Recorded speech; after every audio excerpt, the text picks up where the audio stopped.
मैं स्क्रीन पे लिख रहा हूँ ऐसे, ये रहा मेसोमेरिक इफेक्ट, मेसोमेरिक इफेक्ट। बच्चों इसको प्लस एम इफेक्ट भी कहते हैं, इसको एम इफेक्ट भी कहते हैं, एम इफेक्ट। वास्तव में मेसोमेरिक इफेक्ट ना दो प्रकार का होता है, सही बताऊं तो।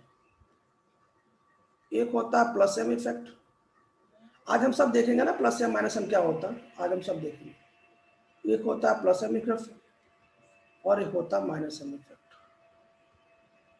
इन सभी की हमें जरूरत पड़ेगी, मैं आपको पहले बता देता हूँ, इन सभी की जरूरत हमें पड़ने वाली है, ठीक है। तो मेसोमेरिक इफेक्ट स्टार्ट करने से पहले ध्यान से सुन लीजिए। मेसोमेरिक इफेक्ट तभी होगा जब कभी कॉन्जुगेटेड सिस्टम अगर होगा तभी मेसोमेरिक इफेक्ट होता, नहीं तो मेसोमेरिक इफेक्ट नहीं होगा। सुन लीजिए, एक बार फिर सुन लीजिए बच्चों, कॉन्जुगेटेड सिस्टम होगा तभी मेसोमेरिक इफेक्ट होगा। मतलब कॉन्जुगेटेड सिस्टम से यदि कोई ग्रुप जुड़ा हो, यही ग्रुप जुड़ा हो जो कि प्लस एम माइनस एम करता, अभी बताऊंगा कैसे करता, तभी ये मेसोमेरिक इफेक्ट का सीन क्रिएट होगा। जबकि इंडक्टिव इफेक्ट में ऐसा नहीं था। इंडक्टिव इफेक्ट तो सिग्मा के थ्रू रोटेट करता है, सिग्मा के थ्रू चलता है, तो सिग्मा तो कहीं बन सकता है, चाहे वो कॉन्जुगेटेड हो या कॉन्जुगेटेड ना हो। क्यों? क्योंकि सिग्मा बन तो सबसे पहले सिग्मा बनता है तब तो पाई बनता है भाई। कॉन्जुगेटेड में पाई इलेक्ट्रॉन मूव करते हैं। मैं आपको बताना चाहता हूं कि इंडक्टिव इफेक्ट सदाबहार है, वो सब जगह लगेगा। जहां भी इलेक्ट्रोनेगेटिव का डिफरेंस हो ना, चुपचाप आंख बंद करके इंडक्टिव इफेक्ट लगा देना बिना सोचे। लेकिन मेसोमेरिक की बात तभी सोचना है जब आपका कॉन्जुगेटेड सिस्टम हो। ध्यान से सुन लो, बिना कॉन्जुगेटेड सिस्टम के आज के बाद से कोई भी मेसोमेरिक का बात नहीं करेगा, बिना कॉन्जुगेटेड सिस्टम के। ये नियम आज के बाद से हमेशा ध्यान रखना, ठीक है। अब होता क्या है देखो जरा, ध्यान से देखना सब लोग। तो बच्चे बताने से पहले जरा मैं ये बात बता दूं, आपको पता है ना Na2 बच्चों ने बड़ा कुख्यात, बहुत ज्यादा इलेक्ट्रॉन खींचने वाला ग्रुप है। इलेक्ट्रॉन खींचने मतलब EWG ग्रुप है, इलेक्ट्रॉन विड्रॉइंग ग्रुप है। ये जहां भी जाता बच्चों वहां से इलेक्ट्रॉन खींचता, बड़ा फेमस है, बहुत ही प्रसिद्ध है। ये जहां भी NO2 दिखो ना, आप समझ लेना कि ये EWG है, इलेक्ट्रॉन खींचेगा। इसमें आपको चिंता करने की जरूरत ही नहीं। और बच्चों इस NO2 लिखने के दो तरीके हैं। एक तो मैं NO2 ऐसे लिख दूं जो कि आप बचपन से पढ़ते आ रहे हैं, और एक आप याद करिए कि इस कोऑर्डिनेट बॉन्ड को कोवेलेंट बॉन्ड में मैंने लिखना सिखाया था केमिकल बॉन्डिंग में। मैंने बताया था कि यदि सेंट्रल एटम P2 का है, सेकेंड पीरियड्स का हो, याद करिए, यदि सेंट्रल एटम आपका P2 का हो, सेकेंड पीरियड का हो, तो किसी कोऑर्डिनेट बॉन्ड को जब कोवेलेंट बॉन्ड में बदला जाता है बच्चों ने, तो बड़ा सिंपल नियम है। क्या करते हैं? ऐसे बनाते हैं, ये ऐसे रहता है, और इसकी जगह पे एक सिंगल बॉन्ड बनाते हैं, और जिसको इलेक्ट्रॉन दिया जाता है उस पर माइनस बना देता है, जिससे जो देता है उसको प्लस बना देता है। ये चेंज करने का तरीका है। मैंने वहां पर पूरा डिटेल सिखा रखा हूं, मैं तो बस आपको याद दिला देता हूँ। स्मिथ पटेल याद आ रहा कि हम कोऑर्डिनेट बॉन्ड को कोवेलेंट बॉन्ड में कैसे बदलते थे। और यदि ये P3 का हो ना तो वहां पर डबल बॉन्ड लगा देते थे, तो निश्चिंत होगा P3 या P3 से ज्यादा हो। याद आ रहा? अगर यहाँ पे बीच में सल्फर होता ना तो वहां पर डबल लगा दो, कोई टेंशन नहीं। क्यों? क्योंकि सल्फर अपने ऑक्टेट को एक्सपेंड कर सकता है, उसके बाद D ऑर्बिटल है, कोई दिक्कत नहीं है। लेकिन साहब ये तो अपने ऑक्टेट को एक्सपेंड नहीं कर सकता ना, इसलिए जब कभी भी कोऑर्डिनेट को कोवेलेंट में चेंज करना होता ना तो ये नियम है। P2 के लिए ये नियम है, और P3 के लिए डायरेक्ट डबल बॉन्ड लगाया जाता है। क्लियर हो गया? ये समझ में आ गया मैंने कैसे चेंज किया? तो बच्चों मुझे एक बात बताओ, जब भी कभी मैं NO2 को ऐसे दिखा दूं तब भी आपको चिंता नहीं करनी है। जब भी मैं कभी NO2 को ऐसे दिखा दूं तब भी आपको चिंता नहीं करनी है, और ऐसे दिखा दूं तब भी चिंता नहीं करनी है। कुल मिला के ये EWG ग्रुप होता है। इसका माइनस आई लगता है जो आपने सीखा है, और मैं बताना चाहता हूँ इसका माइनस M भी लगता है, जो मैं भी बताने वाला हूँ कैसा लगता है, ठीक है। तो जरा इसका एक स्क्रीनशॉट ले लो ताकि मैं अपनी बातें शुरू करूँ उसको हटा के। याद रखिएगा, कोऑर्डिनेट बॉन्ड को कोवेलेंट बॉन्ड में चेंज करने का तरीका हमने केमिकल बॉन्डिंग में सिखाया है। यदि सेंट्रल एटम P2 का हो, सेकेंड पीरियड का हो, तो उस कोऑर्डिनेट बॉन्ड की जगह पे एक कोवेलेंट बॉन्ड बनाइए, और जो लोन पे डोनेट करता है उस पर प्लस बनाइए, जो लेता है उस पर माइनस बना दीजिए। और यदि P3 का है तो डबल बॉन्ड बना दीजिए, है ना, ये नियम। खैर शुरू करते हैं। तो बच्चा होता क्या यार देखना, मैंने सब कुछ बता दिया, अब आगे शुरू करते हैं कहानी। जरा सब लोग ध्यान देखिएगा मेसोमेरिक इफेक्ट क्या होता है, बहुत जरूरी है, इंपॉर्टेंट है ना मेसोमेरिक इफेक्ट। देखो हमारे पास एक कॉन्जुगेटेड सिस्टम है, फॉरवर्ड साइड से बनाता हूँ। हमारे पास एक कॉन्जुगेटेड सिस्टम है,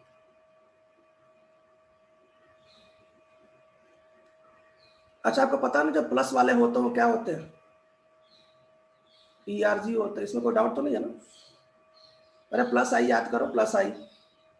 और जो माइनस वाला होता है क्या होता है, EWG, इलेक्ट्रॉन विड्रॉइंग ग्रुप होता है, मतलब इलेक्ट्रॉन खींच लाते हैं।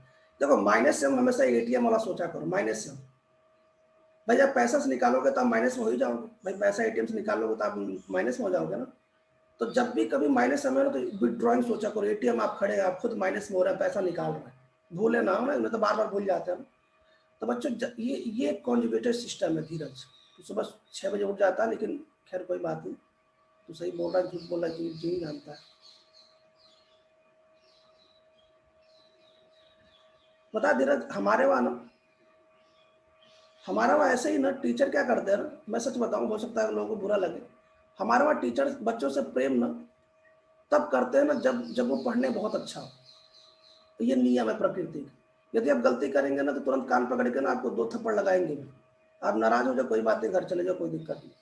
ये हमारे वहाँ नियम, इसलिए हमारे वहाँ के लोग थोड़ा सख्त है, और पढ़ने में लोग थोड़ा सा ना जानबूझ के पढ़ना पड़ता है। और आपके वहाँ क्या है ना कि आपके वहाँ ना आपको लुभाने के लिए आपको जैसे अच्छा लगता है वही काम करना चाहिए, ये नियम है। अगर आपको लगता है कि मैं टांडो करूंगा तो आप खुश होंगे तो मैं टांडो करूंगा, आपको लगता है कि ये करने से आप खुश हो जाएंगे तो यही किया जाता है। वैसे ये भारत में होता है, भाई भारत में यही है। आपको पता है ना, मैंने बताया था भारत में क्या होता है।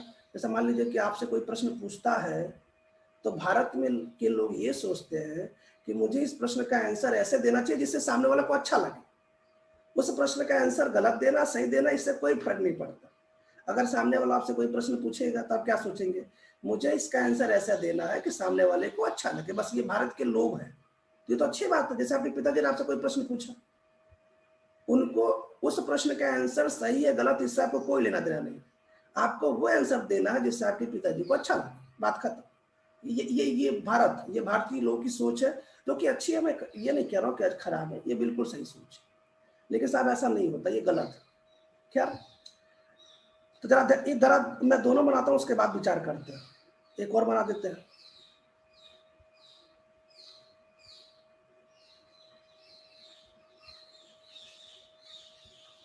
हम लोग जब छोटे थे ना, तो हमारे एक ट्यूशन पढ़ाने टीचर आते थे। मैं आपको बताऊं कि सुबह सुबह एक तो आ जाते थे, कसम से बहुत मूड खराब होता था, घर के लोग जबरदस्ती उठा देते थे। और जैसे सो के उठ के बैठे थे, हमारा जस्ट मेरा मेरा भाई भी है, हम दोनों लोग बैठ जाते थे। और जैसे नींद में रहते थे, उनका इतना मोटा हाथ रहता था, इतना तेज मारते थे ना, वो दोनों लड़ जाते, फिर सीधा हो जाते थे। और मतलब इतना बुरा लगता था ना, क्या बताऊं, मतलब कैसा लगता कि वो कैसे हम लोग जीवन सर्वाइव कर रहे हैं। लेकिन आज समझ में आया ना कि नहीं, वो बहुत अच्छा करते थे। और उनके लिए ना मेरे पिताजी ना डेली एक लड्डू लेके आते थे। जब वो खाते थे ना, बड़ा अच्छा लगता है सोच के कि यार यार बताओ, सुबह सुबह एक तो इसने हम लोग को धो भी दिए और बढ़िया लड्डू भी खा रहे हैं, क्या है बताओ, हम लोग मार भी खा रहे हैं, कुछ मिल भी नहीं रहा। तो ये थोड़ा ये सीन बड़ा अच्छा लगता था। हाँ, this scene is very painful for me. ये सीन हमारे लिए बड़ा दर्द वाला था, और उनके लिए अच्छा वाला सीन था ये। खैर कोई बात नहीं। तो बच्चों जरा इस ग्रुप के बारे में विचार करें। मैं अभी थोड़ी देर बाद बताने वाला हूँ कि ये ग्रुप प्लस एम है। अभी आपको सिखाने वाला हूँ। अभी हम लोग बहुत सारे क्वेश्चन करेंगे जिसमें आप मुझे सहायता करेंगे कि कौन सा प्लस एम है कौन सा माइनस एम है, ये आप खुद बताएंगे। फिलहाल मैं अभी हिंट दे देता हूँ कि प्लस एम है कैसे बताऊँ, और मैं बताना चाहता हूँ कि ये माइनस एम है। अब जरा देखिए बच्चों, इसका खास ध्यान सुनिए बच्चों। ये जो आपको दिख रहा है ना, ये कॉन्जुगेटेड सिस्टम है। आपको साफ साफ दिख रहा है ये कॉन्जुगेटेड सिस्टम, ध्यान देखिएगा, ये कॉन्जुगेटेड सिस्टम है। कॉन्जुगेटेड सिस्टम है, कॉन्जुगेटेड सिस्टम मतलब आपको पता है कॉन्जुगेटेड सिस्टम 6 प्रकार का मैंने आपको लिखा रखा है। ये कॉन्जुगेटेड सिस्टम। तो जब भी कभी भी कोई भी ग्रुप किसी कॉन्जुगेटेड सिस्टम को सिग्मा किसी कॉन्जुगेटेड सिस्टम को रेजोनेंस के थ्रू इलेक्ट्रॉन कंप्लीटली देना चाहता हो, या जब भी कभी कोई ग्रुप रेजोनेंस के थ्रू कॉन्जुगेशन सिस्टम से इलेक्ट्रॉन लेना चाहता हो, उसे उसे मेसोमेरिक इफेक्ट कहते हैं। मेरी बात सुनो। जैसे कॉन्जुगेशन सिस्टम में हमने कोई ग्रुप चिपका दिया, अगर ये ग्रुप रेजोनेंस के थ्रू इसको अपना कंप्लीटली इलेक्ट्रॉन देना चाहता हूं रेजोनेंस के थ्रू, तो प्लस एम है, और यदि इससे कंप्लीटली इलेक्ट्रॉन अपनी तरफ खींचना चाहता हो तो ये माइनस एम है। और बच्चों इस इफेक्ट को मेसोमेरिक इफेक्ट कहते हैं। मुझे बताओ जरा आगे का सीन क्या होगा, जरा इस ग्रुप को ध्यान से देखो। ये जो ग्रुप है NH2 ने, ये क्या कर रहा है, ये अपने लोन पेयर को कंप्लीटली रेजोनेंस के थ्रू इस कॉन्जुगेटेड सिस्टम को दे रहा है, और ये नीचे NO2 क्या कर रहा है, ये NO2 रेजोनेंस के थ्रू इसके पाई इलेक्ट्रॉन को अपनी तरफ ले रहा है। अच्छा एक बात और सुन लीजिए, मैं आपको एक बात बताऊं थोड़ा सा। देखो बच्चों, दुनिया का कोई भी इलेक्ट्रॉन हो, चाहे वो लोन पेयर हो और चाहे वो फ्री रेडिकल, फिर सुन लीजिए, दुनिया का कोई भी इलेक्ट्रॉन हो, चाहे वो लोन पेयर हो या फ्री रेडिकल हो, यदि कॉन्जुगेशन का हिस्सा है तो ये पक्का पाई बॉन्ड बनाएगा। यदि कॉन्जुगेशन का हिस्सा है तो ये जाके पाई बॉन्ड बनाएगा। तो बच्चों ऐसे इलेक्ट्रॉन को पाई इलेक्ट्रॉन कहते हैं। समझ नहीं पाए, एक बार फिर सुनो। दुनिया का कोई भी इलेक्ट्रॉन हो जो कि पाई बॉन्ड बनाने के लिए कैपेबल है, वो पाई इलेक्ट्रॉन ही है। देखो अच्छा मुझे बताओ, ये लोन पेयर क्या कर रहा है, क्या ये लोन पेयर अभी थोड़ी देर बाद मैं सीन बनाऊंगा तो ये पाई इलेक्ट्रॉन यहाँ बनाएगा, यहाँ पे बनाएगा ना पाई बॉन्ड बनाएगा ना, तो साहब ये पाई इलेक्ट्रॉन। तो सर ये फ्री रेडिकल, और अरे फ्री रेडिकल वाला आप याद करो, फ्री रेडिकल वाला आप याद करो, मैंने ऐसा बनाया था ना फ्री रेडिकल, आप याद करो, देखो आप याद करो, ऐसे सीन था, तो एक इलेक्ट्रॉन इधर जाता था, एक इलेक्ट्रॉन इधर जाता था, तो क्या होता था मुझे बताओ, ये बॉन्ड टूटता था, मुझे बताओ ये बॉन्ड टूटता था, तो इस पे फ्री रेडिकल, इस पे फ्री रेडिकल, और ये फ्री रेडिकल देखो पाई बॉन्ड बना रहा है कि नहीं बना रहा, बना रहा ना पाई बॉन्ड, इसका मतलब ये भी पाई इलेक्ट्रॉन ही है। मैं आपको बताना चाहता हूं कि जब भी कोई भी इलेक्ट्रॉन पाई बॉन्ड बनाने के लिए क्षमता रखता है तो उसे पाई इलेक्ट्रॉन कहते हैं। और याद रखो, मैंने कल जो एरोमेटिक में हमने इसको गिना था, इसलिए हमने इसको गिन लिया था, number of pi electron, total number of pi electron, याद है कल हमने इसलिए गिना था कि हम उस सभी को पाई इलेक्ट्रॉन मानते हैं जो पाई बॉन्ड बनाते हैं। खैर कोई बात नहीं, देखिए जरा, तो जरा मुझे बता दो आगे का सीन क्या होगा, मुझे बताओ क्या इस कार्बन पे क्या होगा, इस कार्बन पे हो जाएगा माइनस चार्ज। आगे बताओ, इसके बाद इस CH और इसके बीच में क्या हो जाएगा, डबल बॉन्ड, है ना। उसके बाद इस CH2, इस CH, या मैंने CH2 लिख दिया, गलत लिख दिया मैंने CH, और इस CH इसके बीच में क्या हो जाएगा, NH2, क्योंकि इससे इलेक्ट्रॉन चला गया नाइट्रोजन से, तो इस पे हो जाएगा प्लस चार्ज। जरा देख लो किसी कोई समस्या, देख लो क्या इसका आर एस यही बनेगा, कोई दिक्कत है नहीं, इसका आर एस यही बनेगा। नीचे वाले में क्या बनेगा, नीचे वाले बताओ, नीचे वाले में इस CH2 से इलेक्ट्रॉन जा रहा, तो बेचारा इस CH2 सबसे पहला जो CH2 पे प्लस आ जाएगा, फिर सिंगल, फिर CH, फिर डबल बॉन्ड, फिर CH, है ना। उसके बाद ऐसे यहाँ पे क्या बन जाएगा, यहाँ पे आपका, यहाँ पे क्या आ जाएगा, डबल बॉन्ड, फिर नाइट्रोजन माइनस, ऐसे बन जाएगा। देख लो कोई समस्या, क्या मैं गलत बना रहा हूँ क्या कहीं? हाँ सर। कहाँ गलत बनाया मैंने? एक CH रह गया ना, CH भी रह गया। उसके बाद अब ठीक, अब कहाँ गलत है, यहाँ पे डबल बॉन्ड आ गया ना, यहाँ पे इलेक्ट्रॉन कम लिखा क्या मैंने, 1 2 3 4, 1 2 3, अच्छा एक कम लिखा मैंने, भैया निशाक पटेल बताया करो यार, बोलते नहीं हो यार, ये गलत बात है यार, बताओगे तभी तो काम चलेगा। 1 2 3, 1 2 3 4, ये M, ये O माइनस। निशाक पटेल चिंता ना करो, अभी जो तुम बाल कटाओ ना कोई दिक्कत नहीं है, क्योंकि अभी थोड़ा सा मामला और बढ़ने वाला है, दिवाली तक तुम्हारा बाल एकदम हीरो टाइप हो जाएगा, चिंता करने का बात नहीं, तुमने बिल्कुल सही समय बाल कटवाया, बिल्कुल घबराने की जरूरत नहीं है। लेकिन इसमें पटेल भाई लॉजिक लगाया इसने यार, नीट का स्टूडेंट है यार इसमें। जरा ध्यान सुनो, जरा देख लो, जरा मुझे बता, दोनों सीन समझ में आ गए, दोनों सीन मैंने कैसे बनाया, कोई दिक्कत किसी को? ठीक है, एक बार जरा डिफिनेशन में फिर बोलना चाहता हूँ, जरा एक बार डिफिनेशन हमारा फिर सुन लिया जाए, सभी से रिक्वेस्ट, एक बार डिफिनेशन फिर सुन लो। देखो बच्चों डिफिनेशन क्या है, जब भी कभी भी कोई भी कॉन्जुगेटेड सिस्टम पर कोई भी ऐसा ग्रुप लगा दे जो कॉन्जुगेटेड सिस्टम से इलेक्ट्रॉन रेजोनेंस के थ्रू या तो ले ले या तो दे दे, उसे मेजोमेरिक इफेक्ट कहते हैं।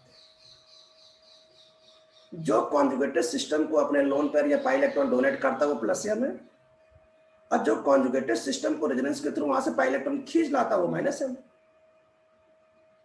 समझ नहीं पाए? समझ गए भाई? मेरी बात सुनो, जब भी कभी आपको कोई कॉन्जुगेटेड सिस्टम दिखाई दे और उस कॉन्जुगेटेड सिस्टम में अगर मैं आपको सिखा दूं कि ये प्लस एम है, तो क्या होगा बताओ? वो अपने लोन पेयर को उस कॉन्जुगेटेड सिस्टम को सप्लाई कर देगा। अच्छा एक बात बता दूं, कंप्लीटली सप्लाई करता है पूरी तरह से। क्यों? जरा देखो, क्या कंप्लीट चार्ज बना या फिर कंप्लीट प्लस और कंप्लीट माइनस बना? देख लो। अगर पार्शियल करता तो पार्शियल बनता। एक बार फिर सुन लो, जब भी कभी भी कोई भी ग्रुप किसी कॉन्जुगेटेड सिस्टम को अपने पाई इलेक्ट्रॉन रेजोनेंस के थ्रू कंप्लीटली या तो डोनेट करे और या तो विड्रॉ करे, तो बच्चों इस इफेक्ट को प्लस एम, इस इफेक्ट को मेजोमेरिक इफेक्ट कहते हैं। और जो ग्रुप अपने पाई इलेक्ट्रॉन को कॉन्जुगेटेड सिस्टम को डोनेट करता देता है उसे ईआरजी ग्रुप कहते हैं, उसे प्लस एम कहते हैं। और जो ग्रुप कॉन्जुगेटेड सिस्टम से अपने पाई इलेक्ट्रॉन को खींच लाता है उसे माइनस एम कहते हैं। क्यों? क्योंकि ये होता है ईआरजी, तो ईआरजी मतलब ये इलेक्ट्रॉन देगा, और ये होता है ईडब्ल्यूजी मतलब ये एटीएम है, ये इलेक्ट्रॉन खींच लाएगा। तो साहब ये सिस्टम को कहते हैं मेजोमेरिक इफेक्ट। और मेजोमेरिक इफेक्ट दो प्रकार का होता है, एक होता है प्लस एम और एक होता है माइनस एम। इसका मतलब यदि मैं आपको सिखा दूं कि कौन सा प्लस एम है कौन सा माइनस एम, तब तो बता लोगे ना कौन सा खींच कर लाएगा कौन सा इलेक्ट्रॉन देगा। क्लियर है? एक बात और सुन लो, ध्यान से सुनना, मेजोमेरिक इफेक्ट हमेशा कॉन्जुगेटेड सिस्टम पर लगता है, और ये वहां तक लगेगा जहां तक कॉन्जुगेटेड, इसको डिस्टेंस से कोई लेना देना नहीं। जहां तक आप इसको कॉन्जुगेटेड देंगे, अगर आप अपने घर एसबी से लेकर घर तक कॉन्जुगेटेड सिस्टम देंगे तो बच्चों या तो वहां तक इलेक्ट्रॉन पहुंचा देगा या तो वहां से इलेक्ट्रॉन खींच लाएगा। मतलब ये डिस्टेंस पे डिपेंड नहीं करता, ये इसका इफेक्ट वहां तक होता है जहां पे कॉन्जुगेटेड सिस्टम होता है। दूसरी बात, यह अपने पाई इलेक्ट्रॉन को कंप्लीटली ट्रांसफर करता है, इसलिए बच्चों कंप्लीट चार्ज क्रिएट होता है या तो प्लस और माइनस।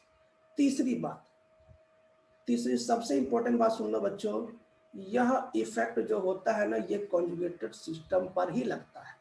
तो जरा मुझे बता दो, अगर आपके पास एक इंडक्टिव इफेक्ट हो और आपके पास एक मेजोमेरिक इफेक्ट हो, दोनों में से ज्यादा स्ट्रॉन्ग कौन है? आप बताइए, दोनों में से ज्यादा स्ट्रॉन्ग कौन दिख रहा है आपको? बताओ। Mesomeric effect. मेजोमेरिक इफेक्ट दिख रहा है। तो जरा इसका एक फोटो ले लो ताकि हम काम की बात अब शुरू करें। अब आपका काम शुरू है, मेरा तो काम हो गया। मेजोमेरिक किसे कहते हैं, है ना? एक बार फिर सुन लो, मैं पूरा पिक्चर एक बार क्लियर कर दूं। जब भी कभी भी किसी कॉन्जुगेटेड सिस्टम से कोई ऐसा ग्रुप जुड़ा हो जो अपने पाई इलेक्ट्रॉन को रेजोनेंस के थ्रू उस कॉन्जुगेटेड सिस्टम को देना चाहता हो या रेजोनेंस के थ्रू उसके पाई इलेक्ट्रॉन को अपनी तरफ खींचना चाहता है, बच्चों इस इफेक्ट को मेजोमेरिक इफेक्ट कहते हैं। जो ग्रुप अपने पाई इलेक्ट्रॉन को रेजोनेंस के थ्रू डोनेट करते हैं उसे ईआरजी ग्रुप कहते हैं, उसे प्लस एम कहते हैं। और जो ग्रुप रेजोनेंस के थ्रू उसके पाई इलेक्ट्रॉन को खींच के अपने पास लाना चाहते हैं उसे माइनस एम कहते हैं। भाई सिंपल सा फंडा। क्लियर है ना? तो यदि मैं आपको प्लस एम माइनस एम सिखा दूं तो आप पता कर लेंगे ना कौन खींच के लाएगा, कौन अपने पाई इलेक्ट्रॉन को कॉन्जुगेट सिस्टम को देगा। कुल मिला के कॉन्जुगेट सिस्टम से इलेक्ट्रॉन को खींच के लाना है या कुल मिला के कॉन्जुगेट सिस्टम को इलेक्ट्रॉन को सप्लाई करना है, दोनों मेजोमेरिक है। जो आप इलेक्ट्रॉन को सप्लाई करेगा वो प्लस एम है, और जो सप्लाई नहीं करेगा वो खींच के लाएगा वो माइनस एम। सिंपल सी बात है। लेकिन कॉन्जुगेट सिस्टम पर ये मामला बनेगा। और एक बात और सुन लीजिए, इंडक्टिव इफेक्ट तो सदाबहार है, जहां देखो वहां लगा देना। क्यों? क्योंकि वो तो तभी रुकेगा जब इलेक्ट्रोनेगेटिव का डिफरेंस हो, बाकी तो लगता जाएगा। क्यों? सिग्मा बॉन्ड तो बनता ही है भाई। ऐसा कभी हो सकता है कि पाई बन जाए सिग्मा ना बने? तो सिग्मा सब में बनता है, इसलिए इंडक्टिव इफेक्ट जो मैं प्रश्न कराऊंगा उसमें आपको लगाना ही है। तो स्टार्ट करते हैं। इसको स्क्रीनशॉट ले लिया सबने? शुरू करें? ठीक, जा सुनिए कैसे करते हैं। इसको रफ कर रहा हूं मैं। तो बच्चों प्रश्न ये है कि सब ठीक है, मेजोमेरिक समझ में आ गया, सब मामला ठीक है। प्रश्न ये है कि सर हम मेजोमेरिक के क्वेश्चन कैसे सॉल्व करेंगे? तो पहले सॉल्व करने से पहले ये तो पहचानो कौन सा प्लस एम है कौन सा माइनस एम है। क्यों? क्योंकि प्लस एम होगा तो वो प्लस एम क्या करेगा? दूसरे को इलेक्ट्रॉन सप्लाई करेगा। दूसरे को इलेक्ट्रॉन सप्लाई करेगा तो यदि वो इलेक्ट्रॉन डेफिशिएंट, इलेक्ट्रॉन की कमी है बेचारों के पास, तो स्टेबल हो जाएंगे। और यदि उनके पास इलेक्ट्रॉन बहुत ज्यादा है तो बेचारे वो दुखी हो जाएंगे, अनस्टेबल। मामला तो वही है जो इंडक्टिव इफेक्ट में बताया था। तो जरा देखो कैसे पहचानते हैं, how to identify plus M minus M, how to identify plus M minus M. ध्यान से सुनना बच्चों, जब भी कभी भी किसी कॉन्जुगेटेड सिस्टम से जो भी पहला ग्रुप लगा हो, यदि उसके पास लोन पेयर हो तो पक्का वो प्लस एम होगा, कंफर्म। ठीक है, अभी अभी हम लोग मिलकर सॉल्व करेंगे, आप चिंता ना करें। अभी इसमें तो प्रश्न बहुत ज्यादा बनने वाले हैं क्योंकि इसी से केमिस्ट्री आगे बढ़ने वाली है। और बच्चों ये तो पहला रहा। और बच्चों जब भी कभी किसी कॉन्जुगेशन सिस्टम से कोई भी ग्रुप ऐसा लगा हो जिसके बीच में अनसेचुरेशन हो, अनसेचुरेशन मतलब या तो डबल बॉन्ड हो या तो ट्रिपल बॉन्ड हो, तो बच्चों वो पक्का माइनस एम होगा। ठीक है, ये तो समझ में आ गया ना। लोन पेयर तो आप बचपन से पहचानते, एक बार और सुन लीजिए बच्चों, मैं बताऊं CHO लिखने का तरीका सुन लीजिए। CHO लिखने का तरीका आप जानते भी होंगे। CHO ऐसा लिखा जाता है, ऐसे देखो, अनसेचुरेशन है कि नहीं है, माइनस एम पक्का होगा। कार्बोक्सिलिक एसिड भी लिखने का तरीका जानते ही होंगे, फिर भी देख लीजिए। कार्बोक्सिलिक एसिड याद रखिए, पहले और दूसरे की बात कर रहा हूं मैं, बाद में पड़ोसी में मत चले जाइएगा। अनसेचुरेशन है ना, पक्का माइनस एम। तो जरा इसकी स्क्रीनशॉट ले लो, क्वेश्चन सॉल्व करते, स्टार्ट करते हैं ना क्वेश्चन। अब आपका टाइम मैंने बता दिया, शुरू करते हैं ना क्वेश्चन। अच्छा, सबको मिलकर आंसर देना ना, ऐसा नहीं कि कोई बच्चा आंसर देगा कोई नहीं देगा, सबको आंसर देना, जितने क्लास में बैठे सब लोग। सबको समझ में आ रहा है? इधर जितने भी हॉस्टल के स्टूडेंट हैं सबको समझ में आ रहा है प्लस एम माइनस एम कैसे पहचानोगे? सबको क्लियर हो गया? धवल समझ में आ रहा है? बिल्कुल समझ में आ रहा है मेसोमेरी किसे कहते हैं? बड़ा सिस्टम सिंपल है ना सिस्टम। भाई साहब कोई कॉन्जुगेटेड सिस्टम, उसको इलेक्ट्रॉन अपने रेजोनेंस के थ्रू उसको दे दो, या रेजोनेंस के थ्रू उसके पाई इलेक्ट्रॉन को खींच लो, उसे मेसोमेरिक इफेक्ट कहते हैं। जो दे देगा वो प्लस एम है, जो लेगा माइनस एम। याद रखिए कॉन्जुगेटेड सिस्टम। शुरू करते हैं। तो मैं चाहता हूं कि आप सब लोग मिल के आंसर देंगे, सभी से रिक्वेस्ट कर रहा हूं सब लोग मिल के आंसर देंगे। चलो शुरू करते हैं। आपको बताना है कि प्लस एम माइनस एम का आपको बताना है। तो साहब मैं थोड़ा सा PDF शेयर कर दूं जिसमें आप क्वेश्चन है, और एकदम तैयार हो जाइए सब लोग मेरे साथ आंसर देने के लिए। मैं थोड़ा सा इसको नीचे कर देता हूं। पहला क्वेश्चन आपके सामने ये रहा।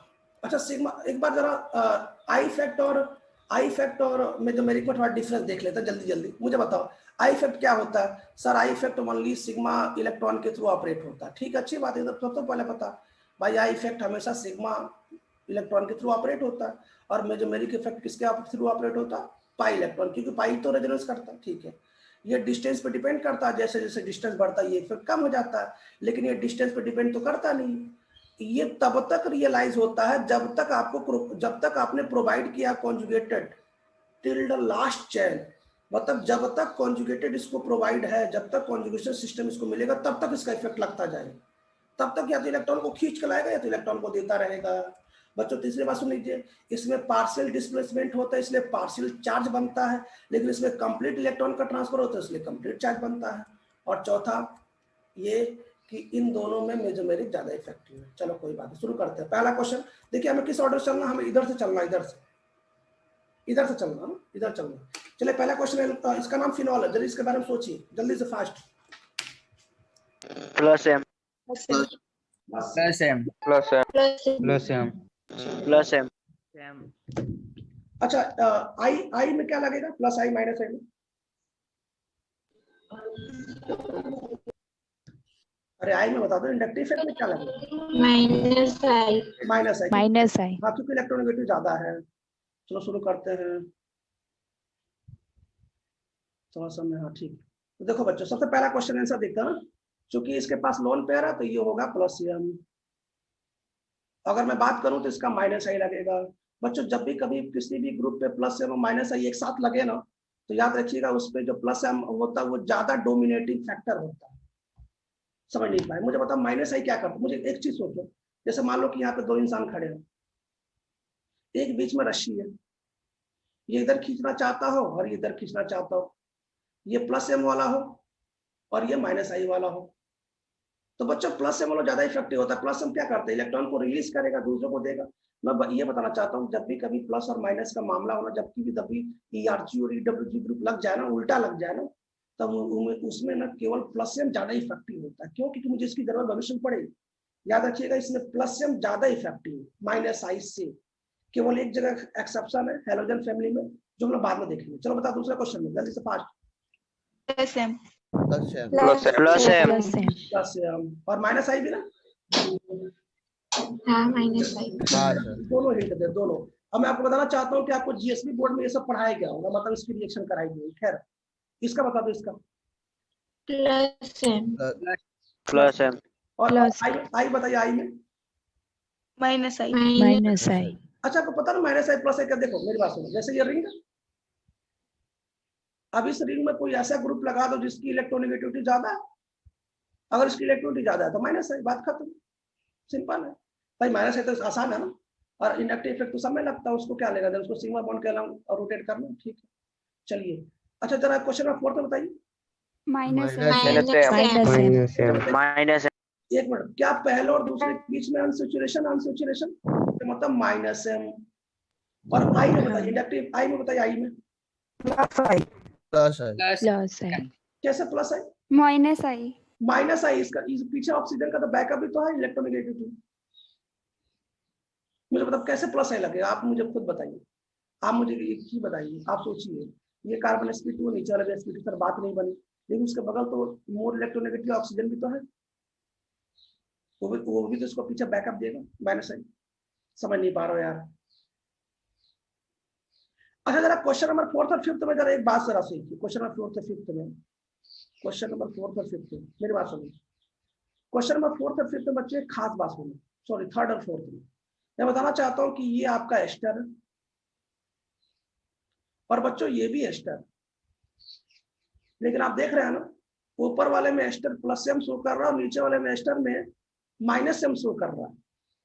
इसका मतलब ये हुआ कि जब भी कभी आप एस्टर को बेंजीन रिंग से जोड़ेंगे ना तो एलाइट हो जाएंगे, क्यों, क्योंकि आप प्लस एम बना सकते हो और माइनस एम बना सकते हो, तो रिएक्शन उधर से हो सकता है, याद रखिएगा, क्योंकि प्लस एम माइनस एम दोनों अलग अलग प्रोडक्ट बनाते हैं।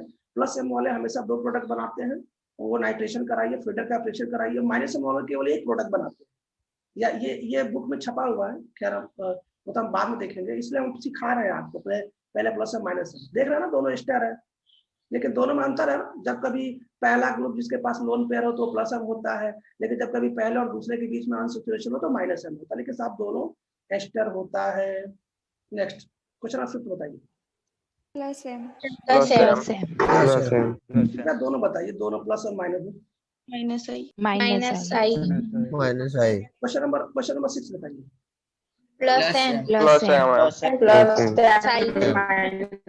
माइनस है ना, अरे साहब ये नाइट्रोजन है ना, इलेक्ट्रॉन खींच लाएगा, प्लस आई कैसे हो जाएगा, बड़ा सिंपल काम है। चलो क्वेश्चन नंबर 7 बताइए। प्लस एम माइनस आई, ठीक है। नेक्स्ट चलिए नेक्स्ट क्वेश्चन नंबर 8 बताइए। 8 प्लस एम आपको पता है माइनस आई ये प्लस एम और माइनस आई। क्वेश्चन नंबर 9 बताइए। माइनस आई इसमें तो सोचना ही नहीं। चलिए क्वेश्चन नंबर 10 बताइए। 10 याद रखिएगा ये हाइड्रोजन इधर की तरफ है, अब मैंने क्या बोला, पहले और दूसरे के बीच में डबल बॉन्ड मतलब अनसैचुरेशन बिल्कुल है माइनस एम, और जरा प्लस और माइनस आई बताइए। माइनस आई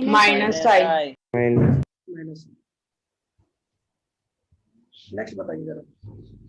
माइनस एम माइनस आई नेक्स्ट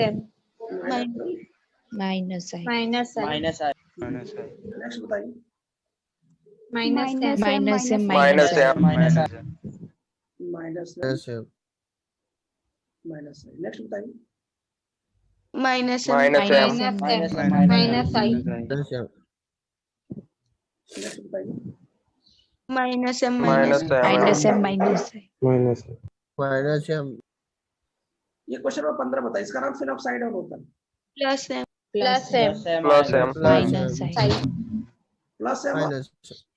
प्लस आई अच्छा मैंने बताया था ना, जब भी कोई ग्रुप में जिसके ऊपर ओवरऑल नेगेटिव चार्ज हो क्या शो करता है, प्लस आई बताया तो था यार, ये ओवरऑल नेगेटिव चार्ज है ना, बताया तो था ये प्लस आई शो करेगा, याद है बताया था मैंने इंडक्टिव इफेक्ट में। भूल गए क्या था जल्दी? चलो नेक्स्ट क्वेश्चन नंबर 16 बताइए। प्लस एम प्लस एम और प्लस आई प्लस आई देखो भूल रहे हो तुम लोग यार, ओवरऑल नेगेटिव चार्ज है, ये प्लस आई शो करेगा। बार बार क्यों बोल रहा हूँ, इलेक्ट्रिक इफेक्ट में बताया था। अच्छा क्वेश्चन नंबर 17 एक्सेप्शन, मैंने क्या बताया था, क्या एक्सेप्शन, क्या मेरी बात सुनिए। देखो बच्चों सही बात है कि इसमें प्लस एम भी लगेगा और माइनस आई लगेगा, इसमें कोई दो राय नहीं, क्योंकि लोन पेयर और इलेक्ट्रोनेगेटिव ज्यादा है। लेकिन बच्चों जब भी कभी भी किसी रिंग पे ना हेलोजन फैमिली लग जाए ना, तो उस केस में ऐसा कहा जाता है कि इंडक्टिव इफेक्ट माइनस आई ज्यादा डोमिनेटिंग होता है। इसका आंसर ना पूछना, बस इसको याद रखिए। मैंने क्या बोला, आप सभी केस में ना प्लस एम ज्यादा डोमिनेटिंग रखेंगे माइनस आई में, केवल हेलोजन फैमिली के केस में आप अलर्ट करेंगे। जरा क्वेश्चन नंबर 16 मैं बताना चाहता हूँ, सुन लीजिए। तो पहला तो समझ में आ गया कि एक्सेप्शन है क्या, कि माइनस आई प्लस एम तो लगेगा, लेकिन उसमें माइनस आई ज्यादा डोमिनेटिंग हो, ज्यादा ताकतवर होगा, क्यों, उसको बाद में जरूरत पड़ेगी। लेकिन बच्चे मुझे एक बात बताओ, अगर ये रिंग इसको अपने लोन पर इलेक्ट्रॉन देना चाहता हो तो रख लेगा, क्यों, क्योंकि ये थर्ड पीरियड का इसके पास वैकेंट डी ऑर्बिटल है। समझ नहीं पा रहा हो यार, तो मुझे बताओ क्या इसका माइनस एम भी लगेगा due to vacant d orbital. Hello यार मुझे बात बताओ, क्या मैंने बताया था कि नहीं, कि अगर कोई भी ऐसा सिस्टम हो जिसके बगल में जस्ट एक वैकेंट डी ऑर्बिटल हो, ऐसा सिस्टम बताया था सबसे लास्ट वाला कॉन्जुगेटेड सिस्टम, तो इसके लोन पेयर को ये रख सकता है। तो ये लोन पेयर को ले रहा है ना, तो ये माइनस एम ही तो हुआ। हेलो कुछ आना बोलो। हाँ सर। ये बताया तो था मैंने, ये केस नंबर 6 है कॉन्जुगेटेड सिस्टम का, lone pair vacant d orbital का केस है ये। तो वैकेंट डी में वो तो बच्चों क्लोरीन क्या करेगा, क्लोरीन के पास वैकेंट डी है, तो अगर ये रिंग इसको इलेक्ट्रॉन देना चाहता है तो ले लेगा। तो बच्चों आल्सो माइनस एम भी लगेगा उसी समय वैकेंट डी ऑर्बिटल के कारण, इसके पास वैकेंट डी ऑर्बिटल। लेकिन ऊपर वाले में फ्लोरीन में मैंने ऐसा नहीं किया, क्यों, क्योंकि फ्लोरीन के पास वैकेंट डी नहीं होता, इसलिए मैंने ऊपर वाले में नहीं किया। जरा नीचे में देखो, नीचे में बच्चों नीचे में ये सल्फर है तो प्लस एम लगेगा, चूंकि सल्फर के इलेक्ट्रॉन ज्यादा तो माइनस आई भी लगेगा। अब इसमें कोई एक्सेप्शन नहीं, केवल हेलोजन फैमिली एक्सेप्शन था। लेकिन बच्चों ठीक उसी समय माइनस एम भी लगेगा, क्यों, क्योंकि सल्फर के पास वैकेंट डी ऑर्बिटल है, यदि रिंग अपने लोन पेयर को देना चाहता तो ले भी लेगा। यार केस नंबर 6 याद करो, केस नंबर 6 कॉन्जुगेशन सिस्टम का आप याद करिए। क्या, कि जब भी अगर कोई भी लोन पेयर किसी के पास और बगल में जस्ट कोई वैकेंट और डी ऑर्बिटल हो, तो बच्चों ये इसको दे देता है। तो बच्चों मान लो कि मैंने यहाँ क्लोरीन लगा दिया और सल्फर लगा दिया, तो इसने लोन पेयर एक्सेप्ट किया ना, लोन पेयर खींचा ना, ये लोन पर अपने तरफ खींच रहा है, तो माइनस एम ही तो होगा कुल मिला के। समझ नहीं पा रहे हो यार, समझ गया ना, कुछ बोलो सुना कर बिल्कुल, कुछ आना बोलो। हाँ सर। हाँ सर। ठीक है, इसमें अलर्ट रहना, धोखा मत खा जाना, ठीक है। जरा क्वेश्चन नंबर 20 के बारे में बताओ जल्दी से। माइनस एम और आई में बताओ, आई में माइनस आई बच्चों क्वेश्चन नंबर 21 मैं बताना चाहता हूँ, जरा मेरी बात सुनिए बच्चों। क्वेश्चन नंबर 21 ऐसा इंसान है ना जो समय के अनुसार अपनी बातों को बदल सकता है, मतलब सिचुएशन के अनुसार बैटिंग करता है। कैसे सर, मैं समझ नहीं पाया, जरा इसको ध्यान से देखिए। इस कार्बन को इलेक्ट्रॉन की तलाश है, क्योंकि ये कार्बोकेटायन है बेचारा, इसका ऑक्टेट भी इनकम्प्लीट और इसको इलेक्ट्रॉन चाहिए। तो जब भी कोई भी ऐसा कार्बोकेटायन जिसको इलेक्ट्रॉन चाहिए, जिसका ऑक्टेट इनकम्प्लीट होने, यदि उसके बगल में NO हो, तो NO क्या करता है ना, अपने लोन पेयर को डोनेट करके प्लस एम शो करता है। लेकिन बच्चों यदि कहीं किसी के बगल में ना कोई भी कार्बो एनायन होना जिसका ऑक्टेट पूरा है, जिसको इलेक्ट्रॉन की तलाश नहीं है, और उसके बगल में NO है ना, तो NO उसको इलेक्ट्रॉन खींच लेता है और वो माइनस एम शो करता है। आप देख रहे हैं ना कि ये जो NO है, ये प्लस एम माइनस एम दोनों शो कर सकता है। ये तो डिपेंड करता है कि सिचुएशन क्या है, ठीक है ना, देख लीजिए। बात समझ में आ रही कि नहीं समझ में आ रही है, मैंने क्या बोला। तो बच्चों याद रखिएगा, NO प्लस एम भी शो कर सकता है और माइनस एम भी शो कर सकता है। फिलहाल मैंने लोन पेयर बताया कि अगर किसी के पास लोन पेयर हो, तो जैसे सर ये डाउट कैसे आया, सर आपके मन में ये डाउट कैसे आया, हमें कैसे पता चलना चाहिए। मुझे एक बात बताओ, मैंने क्या बोला था, मैंने ये बोला था जब भी कभी किसी कॉन्जुगेशन सिस्टम से कोई भी ऐसा ग्रुप लगा हो जिसके पास लोन पेयर वो प्लस एम होता है, और जब भी कोई कॉन्जुगेशन सिस्टम से कोई भी ऐसा ग्रुप लगा हो जो उसके पास उनसे रिलेटेड हो, माइनस एम होता है। लेकिन बच्चों इस NO में देखो, इस NO में तो दोनों है। कैसे, नाइट्रोजन के पास लोन पेयर भी है और इसके साथ अनसैचुरेशन भी है, तो आपको तो धोखा मिल जाएगा कि साहब मैं इस लोन पेयर की बात मानूं कि इसकी बात मानूं। क्या आप मेरी बात समझ पा रहे हैं, समझ नहीं पा रहे हो यार, समझ रहा हो ना कैसे प्लस माइनस एम होगा।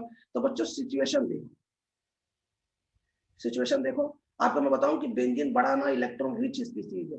बेंजीन ना उसमें 6 पाई इलेक्ट्रॉन होता है, वो तो खैर बात की बात करेंगे। तो फिलहाल मैं इसके लोन पेयर के अकॉर्डिंग में बोल देता हूँ साहब ये प्लस एम होगा, और वैसे बोल देता हूँ ये माइनस आई होगा, फिलहाल ऐसा बोल देता हूँ। लेकिन आप ये सीन याद रखेंगे, मैंने साइड में लिख दिया, आगे चल के काम आने वाला। खैर एक बात और सुन लीजिए बच्चों, जिस प्रकार ये NO करता है ना, दो ऐसे ग्रुप है जो करते हैं, एक तो N डबल बॉन्ड NH, ये भी ऐसा करता है, सिचुएशन के अनुसार प्लस और माइनस कर सकता है, बिल्कुल ऐसे ही लाइक एकदम बिल्कुल सेम ऐसे ही, और एक ऐसे कर सकता है। तो 3 के बारे में याद रखिएगा, 3 एक ऐसे ग्रुप है जिस सल्फर के पास भी लोन पेयर होता है, डबल बॉन्ड भी है। तो जब कभी इस प्रकार का मामला हो जाए ना, तो आप समझ लीजिएगा कि हमें क्वेश्चन में उसके अकॉर्डिंग सॉल्व करना। कार्बोकेटायन हो तो प्लस एम बना दीजिएगा, कार्बोनाइन हो तो माइनस एम बना दीजिएगा, ठीक है, ये दोनों अनुसार बदल सकता है। खैर 22 में जरा देखिए, 22 में दोनों बेंजीन रिंग है बच्चों, तो इसमें होता है क्या ना कि एक बेंजीन रिंग ना प्लस एम शो करता है, ये बात याद रखिएगा, एक benzene ring plus M show करेगा, मतलब अपने इलेक्ट्रॉन को दूसरे में सप्लाई करेंगे, इसका मतलब ये, ठीक है, ये बात याद रखिएगा। 22 की बात कर रहे हैं। चलिए 23 देखिए, 23 में हमने केवल इसमें माइनस आई क्यों लिखा, हमने मेजोमेरी क्यों नहीं लिखा, M plus M minus M क्यों नहीं लिखा? लोन पेयर नहीं है। तो लोन पेयर की बात नहीं है। अगर मुझे एक बात बता, चल एक मेरी बात सुन, जैसे मान लो तू ही खड़ा है, मैंने तुझसे बोला तू इलेक्ट्रॉन खींच के ला, जब तू इलेक्ट्रॉन खींच के लाएगा तो तेरे पास रखने की जगह भी तो होनी चाहिए। हाँ। ये पहले से 4 बॉन्ड बनाए, मुझे एक बात बताओ, मुझे एक चीज सोचो, ध्यान से सुनना, एक सबसे खास बात आपको बता दूं, थोड़ा सा बताया नहीं तो ये भी सुन लो, जरा मेरी बात सुनो बच्चों, ध्यान देखो। मान लो कि आपके पास ऐसा सिस्टम है और आपके पास यहाँ ग्रुप लगा है, तो ये ग्रुप क्या करता है, ये ग्रुप के पास यदि लोन पेयर हो तो मेरे को सुनिएगा, देखो जरा ध्यान सुनना, मेजोमेरिक में एक खास बात और होती है जो मैं बताना चाहता हूँ, यदि इसके पास लोन पेयर है तो ये लोन तो इसको सप्लाई करता और ये सीन ऐसा बनता जाता है। इसका मतलब ये हुआ कि मेजोमेरिक इफेक्ट ना एक नया पाई बॉन्ड बनाने के लिए केपेबल होता है। देखो एक नया पाई बॉन्ड बना कि नहीं बना, बना ना, नया पाई बॉन्ड बन गया। बच्चों याद रखिएगा, तो नया पाई बॉन्ड तभी बनेगा ना जब इसके पास वैकेंट डी ऑर्बिटल, इसके पास खाली जगह हो, इसके पास बनाने की कैपेसिटी हो। बच्चों एक तो नाइट्रोजन है, P2 एलिमेंट्स का, सेकंड पीरियड्स का है, ऑलरेडी इसने 4 बॉन्ड बना ही लिया है, मैक्सिमम कोवैलेंसी में है। तो बच्चों ये तो ना तो इलेक्ट्रॉन लेगा ना तो इलेक्ट्रॉन देगा, क्योंकि ये नया पाई बॉन्ड तो बना ही नहीं सकता। इसलिए याद रखिएगा कि यहाँ पे देखो नीचे कॉन्जुगेटेड सिस्टम तो है, लेकिन जो ग्रुप है ना वो इलेक्ट्रॉन दे सकता ना इलेक्ट्रॉन ले सकता है, ये बात याद रखिएगा, क्योंकि उसके पास जगह ही नहीं है नया पाई बॉन्ड बनाने के लिए, क्योंकि वो 5 बॉन्ड नहीं बना सकता, 4 ही संतुष्ट है, इसलिए ओनली माइनस है, ठीक है, कोई बात नहीं। अब नीचे देखो जरा, सेम यही क्वेश्चन है, सेम यही क्वेश्चन है, लेकिन फास्फोरस पता ही आपको, फास्फोरस का आपको पता है P3 थर्ड पीरियड के एलिमेंट्स होता है, इसके पास तो वैकेंट डी ऑर्बिटल, जब वैकेंट डी ऑर्बिटल तो क्या करेगा भाई, वैकेंट डी ऑर्बिटल ये इलेक्ट्रॉन को खींच लाएगा, तो माइनस है दोनों सब करेगा, कोई दिक्कत नहीं भाई, नया पाई बॉन्ड बना सकता है ना, फास्फोरस अपने आप को एक्सपेंड कर सकता है, मैंने बताया था ना। खैर नहीं, नेक्स्ट चलिए क्वेश्चन नंबर 25 बताइए, बस हम सॉल्व कर दे फिर भी देख लीजिए, क्या क्या इसमें अनसैचुरेशन तो माइनस एम और माइनस आई क्यों कर दिया मैंने, माइनस आई क्यों किया, नाइट्रोजन भी है साथ में कार्बन sp और नीचे वाला sp2 है, तो ऊपर वाला इलेक्ट्रोनिटी ज्यादा हो गया ना, अरे साहब ये कार्बन तो sp है ना, और ये जिससे खींच रहा है वो sp2 है, तो इलेक्ट्रोनिटी इसकी ज्यादा थी, खींच लाएगा माइनस आई हो जाएगा, सिंपल सी बात। बच्चों एक चीज बता रहा हूँ जरा, इसको याद रखिएगा, वैसे इसको ध्यान रखिए, क्या ध्यान रखिएगा, देखिए क्वेश्चन नंबर 26 के बारे में, क्वेश्चन नंबर 26 में आपको बता दूं कि इस बेंजीन में आपको 6 कार्बन sp2 है, 6 कार्बन sp2, कोई डाउट तो है नहीं, 6 कार्बन sp2 है, और मैंने इस पे एक ऐसे ग्रुप लगा दिया, इसका नाम स्टाइरिन होता है, इसका नाम स्टाइरिन, वैसे इस कंपाउंड का नाम स्टाइरिन होता है, जो पॉलीमर में पढ़ाया जाता है, पॉलीस्टाइरिन, आपने पॉलीस्टाइरिन सुना है ना, पॉलीस्टाइरिन जो यूज होता है पीवीसी, पॉलीस्टाइरिन, खैर कोई बात नहीं, अब इधर देखते हैं। तो बच्चों होता क्या है ना कि ये जो ऊपर वाला जो ग्रुप होता है ना, इसको प्लस आई लोग बोलते हैं, और नीचे वाले को ये माइनस आई इसको बोलते हैं। वैसे तो नहीं बोलना चाहिए, क्यों, क्योंकि सर ये भी sp2 है और जिससे खींच रहा है वो भी sp2 है, भाई दोनों की इलेक्ट्रॉनिटी बराबर है, लेकिन ऐसा कहा जाता है ना कि साहब नीचे वाले में ना 6 कार्बन sp2 है और ऊपर वाले में केवल 2 sp2 है, इसलिए ऊपर वाला बेचारा इलेक्ट्रॉन को खींच नहीं पाएगा, नीचे वाला खींच लेता, जो खींचता वो माइनस है, ऊपर वाला प्लस आई। तो बच्चों इसको याद रखिए, वैसे मैंने रीजन तो बता दिया, लेकिन इसको याद रखिए, ठीक है। क्वेश्चन नंबर 26, जरा मुझे बता दीजिए, क्या आप सभी क्वेश्चन को देख के बता सकते हैं कि कौन सा प्लस एम है कौन सा माइनस एम है? ठीक है, बस एनओ के केस में अलर्ट रहिएगा, एनओ कैसे मैंने आपको बता दिया क्योंकि जरूरत हमें एनओ की। ये तो पेज हो गया। सॉरी तो जरा इसकी एक खास बात देखो, जरा सब लोग ध्यान सुनना। जैसे मेरे पास एक कॉन्जुगेटेड सिस्टम, बेंजीन बहुत अच्छा कॉन्जुगेशन सिस्टम है, इसलिए बेंजीन का एग्जांपल लेकर सिखाया जाता है। और ये भी एक कॉन्जुगेशन सिस्टम है, ध्यान से देखना है ना जो बताना चाहता हूँ। और इस कॉन्जुगेशन सिस्टम से मैंने कोई ऐसा ग्रुप लगा दिया जो कि प्लस एम है। प्लस एम क्या करता है? इलेक्ट्रॉन सप्लाई करेगा। भाई कॉन्जुगेशन सिस्टम को इलेक्ट्रॉन देगा, जब तक कॉन्जुगेशन सिस्टम मेंटेन। ठीक है यहाँ तक। और माइनस एम क्या करता है? कॉन्जुगेशन सिस्टम से इलेक्ट्रॉन को लेगा, थ्रो रेजोनेंस लेगा। तो बच्चों जरा इन दोनों के आरएस को देखिए, इन दोनों में 5-5 आरएस है। मुझे बताइए, इसमें 5 आरएस है, इसमें 5 आरएस में किसी को तकलीफ तो नहीं है ना? ये तो आपको बनाना आता ही। लेकिन बच्चों जरा खास बात देखिए, खास बात यह है कि प्लस एम क्या करता है? प्लस अपने इलेक्ट्रॉन को ना कॉन्जुगेशन सिस्टम को देता है। देने के बाद जरा एक इफेक्ट देखो, मैं पहले बता दूं, आपको बता देना चाहता हूं कि जब भी कभी भी कोई भी बेंजीन हो ना बच्चों, जब भी कभी भी कोई बेंजीन हो और उस पर कोई भी ग्रुप लगा हो, तो ये आपको अच्छे से पता है कि ये पहला वाला पोजीशन आर्थो होता है, ये बगल वाला पोजीशन भी आर्थो होता है, और ये नीचे वाला पोजीशन मेटा होता है, और ये भी पोजीशन मेटा होता है, और केवल एक ही पैरा होता है। ठीक है, यहाँ तक कोई दिक्कत किसी को? सबको अच्छे से पता है? ठीक है, यहाँ तक कोई कंफ्यूजन नहीं है ना? 2 आर्थो 2 मेटा और एक पैरा होता है। अब जरा देखिएगा ध्यान से। तो बच्चों मान लीजिए मैंने प्लस एम का ग्रुप लगा दिया, तो प्लस एम क्या करेगा? रेजोनेंस के थ्रू अपने इलेक्ट्रॉन को सप्लाई करेगा कॉन्जुगेटेड सिस्टम को। तो जरा देखो कहाँ कहाँ सप्लाई कर रहा, देखना। क्या आर्थो पर सप्लाई किया? इलेक्ट्रॉन डेंसिटी बढ़ गई। भाई पहले आर्थो क्या था? न्यूट्रल था, उस पर माइनस चार्ज आ गया। क्या फिर पैरा पे किया? क्या फिर से आर्थो पे किया? ठीक है, कोई दिक्कत किसी को? इसका मतलब मैंने ये प्लस एम का ग्रुप लगाया, इसने केवल आर्थो और पैरा पे इफेक्ट डाला। इसने क्या किया?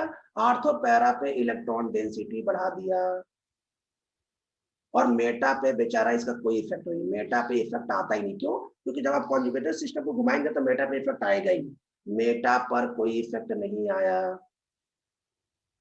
देखना कितनी इंपॉर्टेंट बात निकल के आएगी जो हमारे प्रश्न में काम आएगी। जरा नीचे पे विचार करो। अब ये क्या करेगा? ये आपका EWG ग्रुप है। EWG ग्रुप इलेक्ट्रॉन को खींचता है, तो ये जहां से खींचेगा उस पर प्लस बना देगा। तो मुझे बताओ, ये पहले इलेक्ट्रॉन खींचा तो आर्थो पे प्लस आ गई, इलेक्ट्रॉन डेंसिटी कम हो गई। फिर खींचा तो फिर पैरा पे इलेक्ट्रॉन डेंसिटी कम कर दिया। फिर खींचा तो फिर दोबारा इलेक्ट्रॉन डेंसिटी कम कर दी। किस पे? आपके फिर से दोबारा किस पे कम कर दिया? पैरा पे। जरा मेरी बात एक बार सुनिए, मैंने क्या बोला कि बच्चों किसी बेंजीन रिंग पर, ध्यान सुनना, किसी बेंजीन रिंग पर आप कोई भी ग्रुप लगा दें, चाहे वो प्लस एम का लगा दें या माइनस एम का लगा दें, इसका मेटा पर कोई इफेक्ट नहीं होता है। सुन लीजिए, एक बार फिर सुन लीजिए, मेटा पोजीशन सबसे ज्यादा सेफ, इफेक्टिव नहीं है, बिल्कुल कोई प्रॉब्लम नहीं है मेटा पोजीशन। एक बार फिर सुन लीजिए, एकदम बिल्कुल कान में सेट कर लीजिए पूरे 2 महीने तक। क्या? बेंजीन पर कोई भी ग्रुप हो, वो प्लस एम का हो माइनस एम का हो, मेटा पर उसका कोई इफेक्ट नहीं होता। यदि आपने मेटा कुछ लगा दिया ना, कोई फर्क नहीं पड़ेगा उसको। मेटा पे मेसोमेरिक इफेक्ट लगता ही नहीं। ठीक है, लेकिन एक खास बात और सुन लीजिए। खास बात यह है कि यदि आपने बेंजीन पर कोई ग्रुप लगा दिया जो कि प्लस एम है, वो क्या करता है? आर्थो और पैरा पे इलेक्ट्रॉन डेंसिटी बढ़ा देता है। भाई प्लस एम क्या करेगा? इलेक्ट्रॉन सप्लाई करेगा। इलेक्ट्रॉन सप्लाई करके यहाँ माइनस यहाँ माइनस यहाँ माइनस कर देता है। ठीक है, ये इंपॉर्टेंट बात है, अभी इसकी जरूरत पड़ेगी। लेकिन बच्चों यदि कभी भी कोई भी कॉन्जुगेटेड सिस्टम मतलब बेंजीन पर यदि आपने कोई ऐसा ग्रुप लगाया जो कि माइनस एम है, तो वो क्या करता है ना, वो आर्थो पे और पैरा पे इलेक्ट्रॉन डेंसिटी कम कर देता है, मतलब उस पर प्लस कर देता है। क्लियर, समझ में आ गया सबको? कोई दिक्कत किसी को? एक बार फिर सुन लीजिए मैंने क्या बोला, सबसे इंपॉर्टेंट लाइन है भाई। मेसोमेरिक इफेक्ट की सबसे खूबसूरत ये चीजें होती है। मैंने क्या बोला, ध्यान सुनो, एक बार फिर सुन लो। वैसे लिख दिया हूँ, उसको आप याद कर लेना। मैंने क्या बोला देखो, जब भी कभी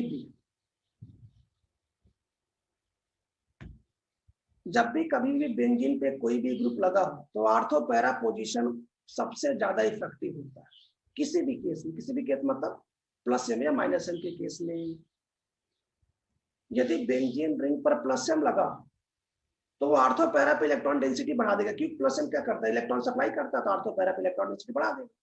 लेकिन बच्चों यदि बेंजीन रिंग पे माइनस एम लगा तो इलेक्ट्रॉन खींचेगा, तो बच्चों वो इफेक्ट ऑर्थो पैरा पे ही डालेगा। कुल मिला के जो तबाही आने वाली है वो ऑर्थो पैरा पे ही आएगी। तबाही कौन सी, ऑर्थो पैरा पे या तो इलेक्ट्रॉन डेंसिटी बढ़ जाएगा या ऑर्थो पैरा पे इलेक्ट्रॉन डेंसिटी कम हो जाएगा।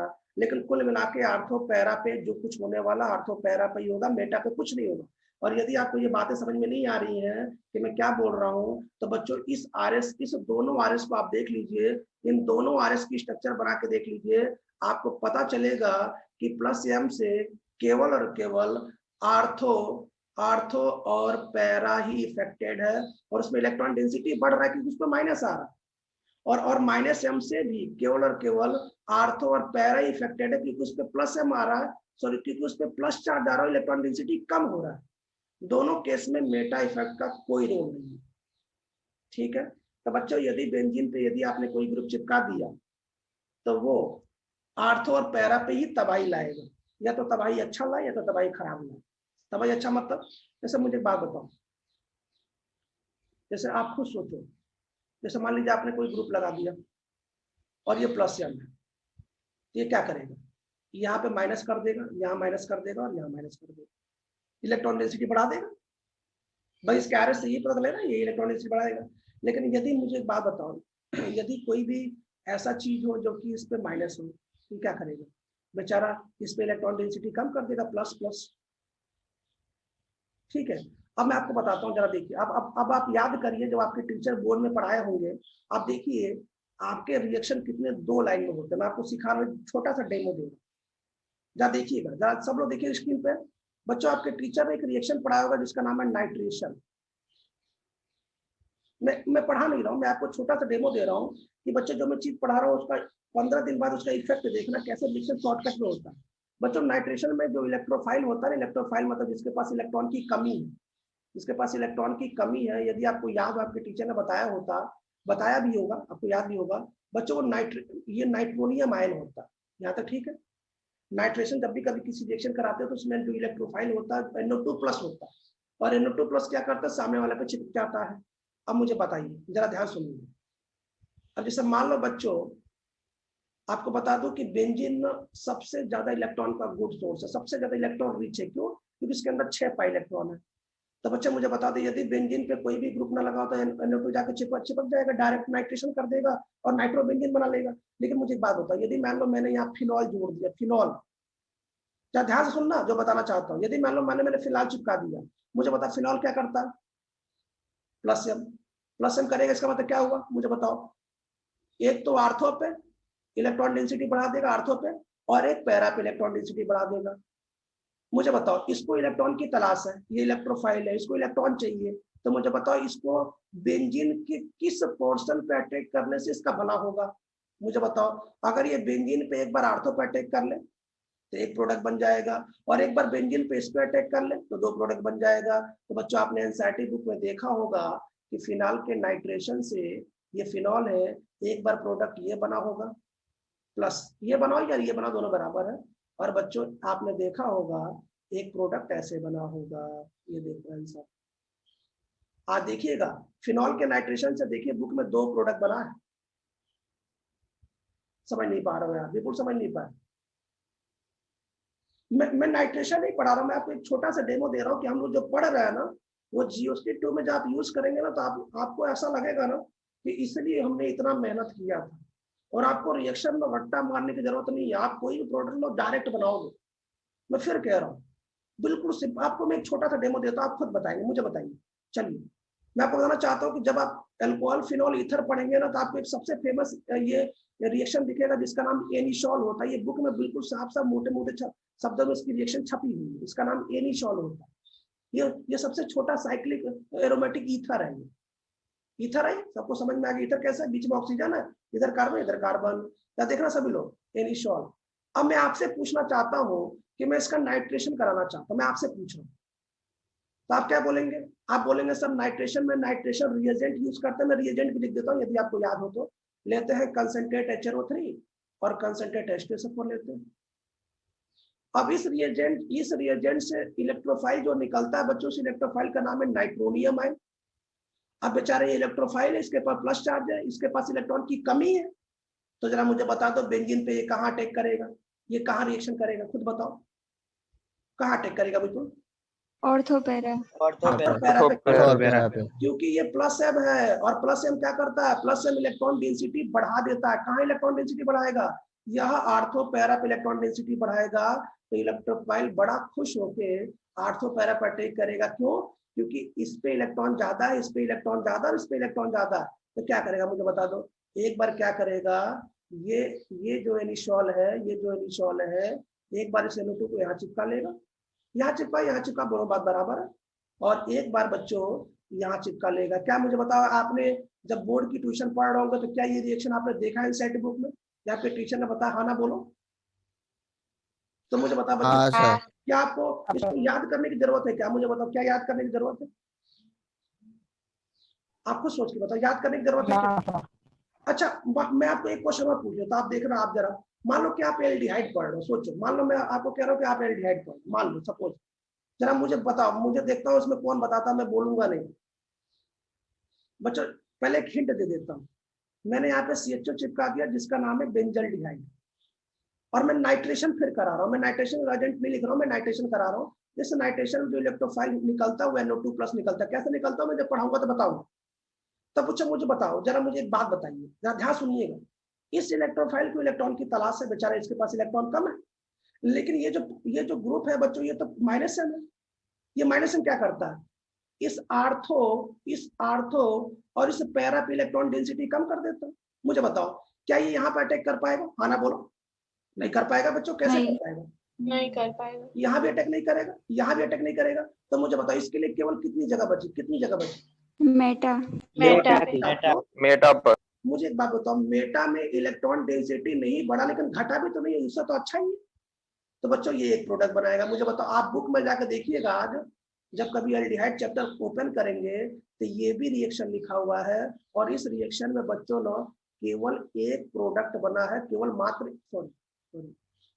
केवल एक प्रोडक्ट बना है, और वो मेटा वाला बना है। क्या आप हमारी बात समझ गए कि मैं ये सब कहानी क्यों पढ़ा रहा हूँ? प्लस या माइनस, इफेक्ट, इंडक्टिव इफेक्ट, ये सब क्यों चल रहा है? अब तो समझ में आ गया क्यों हम लोग इतना मेहनत कर रहे हैं, क्यों? ताकि जब मैं GOC2 पढ़ाऊंगा ना, GOC2, तो जो रिएक्शन आपको बिल्कुल उसमें ऐसा लगेगा ना साहब ये कितना आसान रिएक्शन है, कितना सिंपल। अब मैं मान लो कि एक रिएक्शन आपके सामने दे देता हूँ, चलो ठीक है, मान लो मैं ऐसे कर देता हूँ, चलो बताओ, आपके सामने मैंने बेंजोइक एसिड दे दिया, बेंजोइक एसिड मैंने लिख दिया, बेंजोइक एसिड। अब मैंने बोला बताओ इसका नाइट्रेशन करा, अब बोलो प्रोडक्ट क्या बनेगा, बोलो कितना प्रोडक्ट बनेगा? मेटा पे ऐसे केवल एक बन जाएगा, हो गया आंसर। अच्छा बच्चों, मान लो कि मैं सपोज मान लो एक और बात सुन लो, मान लो मैंने आपको बोल दिया कि रिएक्शन 4 प्रकार के होते हैं। मान लो मैंने आपको हिंट दे दिया, कौन कौन से? मैंने जरा देखना निशान पटेल ध्यान से, मैंने बोल दिया सबसे पहले होता है नाइट्रेशन।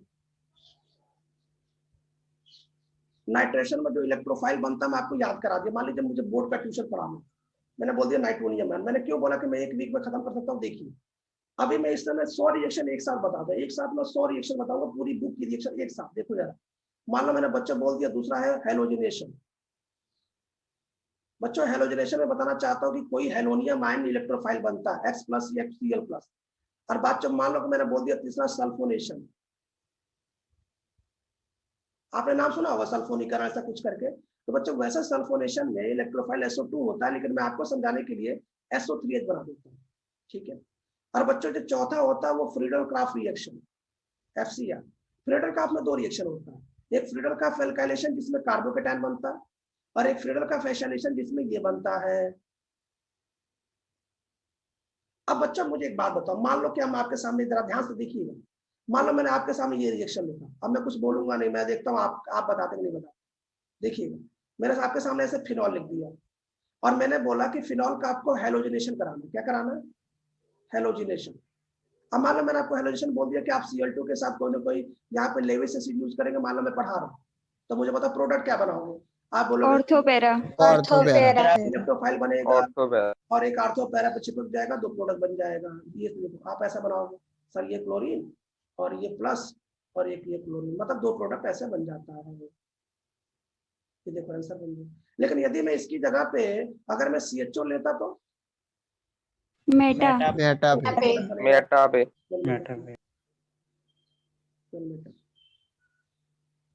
मैं बताना चाहता हूं कि बच्चों आप देख रहे हो ना कितना सिंपल रिएक्शन है। कोई भी रिएक्शन आप सोचो, नीट में तो ऐसे ही करना, नीट और जे में क्या होता है, आपके सामने कोई रिएक्शन आएगा, आपको प्रोडक्ट बनाना है, तो कैसे बनाओगे? जब आपका कंसेप्ट क्लियर होगा तभी तो बना पाओगे। मतलब ऐसे पढ़ने पे आपके आंसर फटाफट देंगे, इसलिए पूरी कहानी चल रही है। मैं चाहता तो direct halo alkane hello arene पे जा सकता था, लेकिन बच्चों उससे ना केवल आप उतनी रिएक्शन जानते जितना आपके जीएसपी बुक में, जितनी एनसीईआरटी बुक में लिखी गई, आप एक्स्ट्रा रिएक्शन नहीं करते। सबको क्लियर हो गया हम लोग क्यों ऐसा बढ़ रहे? इसलिए रिक्वेस्ट करता हूँ कि डेली का डेली नोट्स पढ़ें, एक भी दिन का नोट्स ना छोड़ें, और मेरे साथ प्लीज मेहनत करें। मैं जितना पढ़ा रहा हूँ उतना पढ़ें, ठीक है? चलिए आगे देखते हैं। तो मैं आपको ये बता दिया, छोटा सा एक काम दे दो बच्चों, जो आप होमवर्क आप करेंगे, जो आगे चल के मैं बताने वाला हूँ। एक छोटा सा काम दे देता हूँ, मेरे पास 10 मिनट समय है, उसके बाद मैं इस पर बात करूंगा। जरा छोटा सा सुन लीजिए, जरा ध्यान सुन लीजिए बच्चों। अभी एक छोटा सा काम दे रहा हूँ आपके लिए। एक है अल्फा हाइड्रोजन। मैं आपको छोटा सा काम वैसे आप जानते होंगे, आपको अल्फा हाइड्रोजन काउंट करना, गिनना कितने अल्फा हाइड्रोजन होते हैं। ऐसा क्यों सर? क्योंकि मैं बताना चाहता हूँ कि लगभग मेजोमेरिक इफेक्ट समाप्त हो गया, हम लोग हाइपर कॉन्जुगेशन की तरफ आगे बढ़ रहे हैं। तो बच्चों हाइपर कॉन्जुगेशन किसमें होता है? सुन लो फटाफट सुन लो। जब भी कभी भी कोई भी कार्बोकेटाइन के जस्ट बगल में, कार्बोकेटाइन के जस्ट बगल में, ऊपर नीचे कहीं भी बात कर रहा हूं, कोई भी कार्बन जो कि sp3 हो और उसके पास जितने भी हाइड्रोजन हो सबके सब अल्फा एच होते हैं। दूसरी लाइन, कोई भी एल्कीन हो, एल्कीन मतलब ये पूरा एल्कीन, यहां से यहां तक चिपका देना पूरा एल्कीन के बाद गिनना, और इसके जस्ट बगल में कोई भी कार्बन sp3 और उसके पास जितना हाइड्रोजन है बच्चों वो भी अल्फा हाइड्रोजन है। तीसरा सुन लीजिए, यदि कोई भी कार्बन फ्री रेडिकल हो, उसके जस्ट बगल में इधर साइड में कहीं भी जितना भी कोई भी sp3 कार्बन जिसके पास कम से कम एक H हो, ये जितना भी H हो उसको अल्फा हाइड्रोजन कहते हैं। क्या आपको अल्फा हाइड्रोजन समझ में आ गया? अल्फा हाइड्रोजन ऐसे गिनना है। कैसे? जरा एक डेमो देखिए, मुझे बताओ, आप मुझे बताइए जरा CH3 और CH2 प्लस, मुझे बताइए इसमें कितने अल्फा हाइड्रोजन आपको दिख रहे हैं? 3 दिख रहा है। ये 3 आपको 3 अल्फा हाइड्रोजन, 3 अल्फा हाइड्रोजन। अच्छा मान लो कि मैं ऐसा क्वेश्चन दे देता हूँ, ध्यान सुनना, ये CH2 प्लस दे देता और यहाँ पे C दे देता बच्चों, और यहाँ पे CH3 चिपका देता, मुझे कोई बताएगा इसमें कितने अल्फा हाइड्रोजन है? एक भी नहीं। यहाँ पे 0 है। क्यों? क्योंकि मैंने बोला था कि ये जो कार्बन जो sp3 है ना, ये जो कार्बन sp3 है ना, इसी के पास हाइड्रोजन होना चाहिए, इसी के पास में होना चाहिए। हमने बगल के पड़ोसी को नहीं बोला। क्या आप हमारी बात समझ गए बच्चों? ये सीन बिल्कुल डबल बॉन्ड के लिए भी करना और ये सीन ऐसे करना। जरा मेरी सहायता कर दो कुछ क्वेश्चन के लिए, ताकि कुछ कॉन्फिडेंस आपका बढ़ जाए, फिर दोबारा आते चलिए। अल्फा हाइड्रोजन हमारे साथ मिलकर गिनना है, अगर आपको जरूरत होगी तो मैं गिनूंगा, उसके बाद आप गिनेंगे। चलिए मुझे बताओ, पहले क्वेश्चन में 3 आपको दिख गया, मुझे बताओ दूसरे क्वेश्चन में मुझे बताओ, क्या ये कार्बोकेटाइन इसके बगल में देखिए, कार्बन जस्ट उसके पास 6 और 3 ये 6 हो गए। मुझे बता क्वेश्चन नंबर 3 बता जल्दी से, फटाफट भी जल्दी से। 3 6 3 जस्ट बगल में ना, जस्ट बगल में, ध्यान दे देना बिल्कुल। क्वेश्चन नंबर 4 में एक भी नहीं। ये कार्बन sp3 तो है, लेकिन इसके पास पर्सनली हाइड्रोजन है, ठीक है। क्वेश्चन नंबर 5 में 0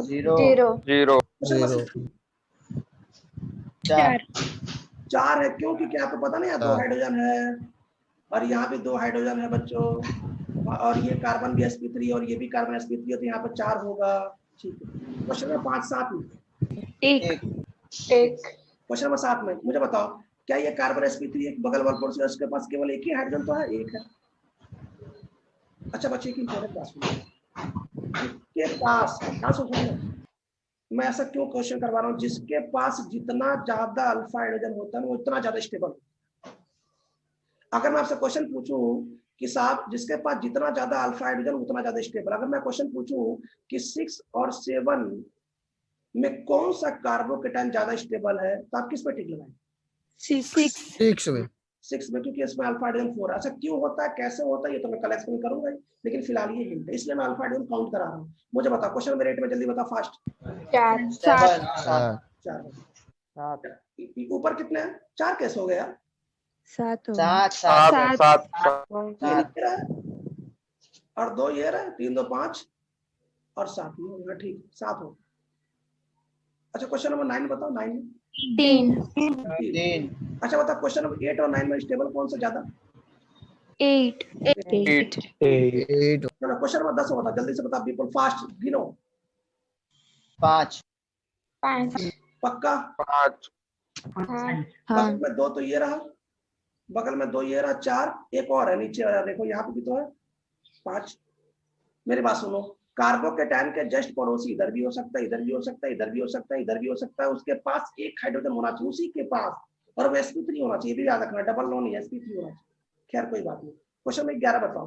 8 3 3 6 और यहाँ पे 2 8। क्वेश्चन नंबर 12 बताओ। 5 यहाँ पे कितने हैं? 3 और यहाँ पे 2 5। चलिए क्वेश्चन नंबर 13 बताइए। 5 कंफर्म? हाँ क्वेश्चन नंबर 14 बताइए। 4 अच्छा आपको बता दूं कि ये दोनों क्वेश्चन पेपर में आ चुका है। मैं बताना चाहता हूँ कि यदि आपको जल्दबाजी में ये दोनों क्वेश्चन में पूछता तो मैं गारंटी देता हूँ ये 14 वाला आप ज्यादा स्टेबल बोलते, लेकिन बताना चाहता हूँ कि 15 वाला ज्यादा स्टेबल है। क्यों? क्योंकि इसमें अल्फा हाइड्रोजन ज्यादा है, हाइपर कंजुगेशन ज्यादा, वो तो मैं सिखाऊंगा हाइपर कंजुगेशन, फिलहाल तो अल्फा हाइड्रोजन गिन लो। क्वेश्चन नंबर 15 बता जल्दी से। 7 7 3 2 5 7 ठीक। Question number 16। 18 अरे इथाइल का मतलब क्या होता है? 18 कैसे हो जाएगा? CH2 CH3 कर लीजिए ना, बगल का पड़ोसी 6 हाँ तो 6 हो जाएगा, 6 अल्फा हाइड्रोजन। अच्छा इसमें कितना है? इसमें 9 तो मुझे बताओ, अगर क्वेश्चन पूछूं try ethyl carbocation, tri methyl carbocation में सबसे ज्यादा स्टेबल कार्बोकेटाइन कौन है? तो आंसर क्या है? ट्राइमिथाइल कार्बोकेटाइन अल्फा हाइड्रोजन ज्यादा है। ठीक है चलिए मुझे बताओ, सो क्वेश्चन नंबर 17। ये आइसोप्रोपाइल है बच्चों, इसका नाम क्या है? आइसोप्रोपाइल। आइसोप्रोपाइल ऐसे बनता है, आइसोप्रोपाइल की स्ट्रक्चर है ये। बोलो कितना आएगा? 3 आएगा, 3 आएगा। क्वेश्चन नंबर 18 बताओ जल्दी से फास्ट। 3 केवल इधर ही आएगा 3, इधर तो नहीं है ना, इसमें हाइड्रोजन ही नहीं है, कार्बन के पास हाइड्रोजन नहीं है। क्वेश्चन 19 जल्दी से फास्ट। 8 क्वेश्चन नंबर 20 8 अब क्वेश्चन नंबर 20 के बाद ना हम डबल बॉन्ड की तरफ बढ़ते हैं, क्योंकि सर सिंगल 7 नहीं हो गए? हाँ सर हाँ ऊपर वाले क्वेश्चन में 7 हो गए ना? 7 होगा। 20 3 3 और 1 और 7 जी, सॉरी 7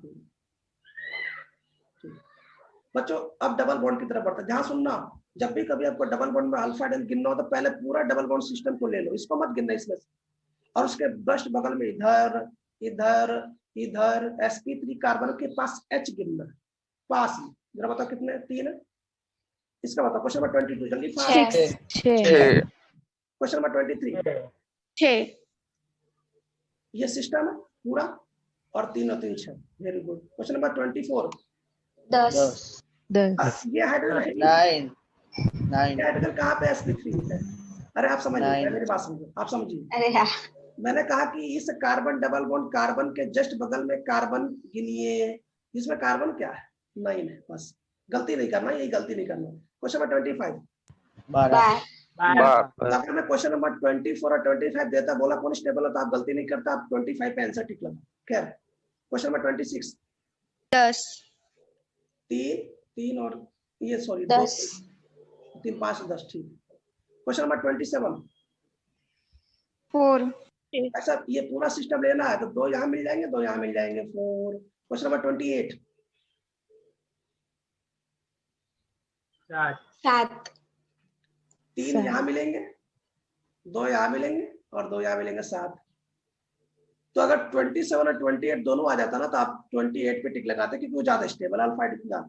खैर 8 हो जाते हैं। मुझे बताओ क्वेश्चन नंबर 29, जल्दी से फास्ट समझ लो। 10 10 10 चलिए क्वेश्चन नंबर 30।